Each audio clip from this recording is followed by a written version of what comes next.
បងប្អូនទាំងអស់គ្នាថ្ងៃនេះសាលាខ្ញុំនិងសាលាពួកគេទាំងអស់គ្នាអត់បានរៀនទេតែថ្ងៃនេះខ្ញុំចង់ជួបជុំគ្រួសារដែលបានឈប់នៅការសាលាពួកខ្ញុំមកបានធ្វើនំគ្រក់មួយដែលជុំឲ្យពួកគាត់ពិសានេះគឺជាគ្រឿងផ្សំដែលខ្ញុំត្រូវធ្វើ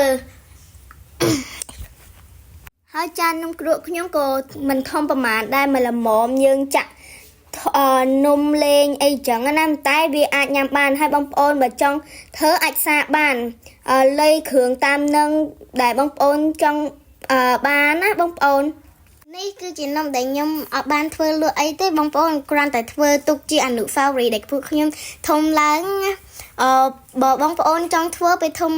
ឬក៏តូចចង់ធ្វើបានក៏បានដែរចានំគ្រក់ខ្ញុំមកល្មមទូខ្ញុំធ្វើលេងតែញ៉ាំបានហើយបើបងប្អូនចង់បានចានំគ្រក់អាធំធ្វើបានហើយអាទូចហ្នឹងឌីសាខ្ញុំធ្វើជាទូចដើម្បីស្រួលញ៉ាំ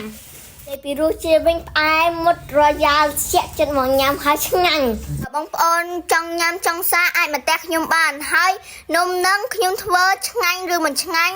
ខ្ញុំអាចមកភ្លក់បានហើយនំខ្ញុំបើ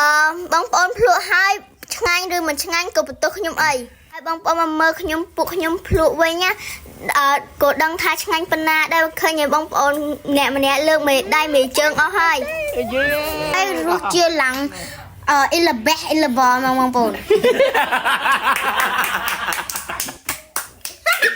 អូននេះអត់ខំដៃនំគ្រក់បាយបាយជួបគ្នាវីដេអូក្រោយបាយបាយ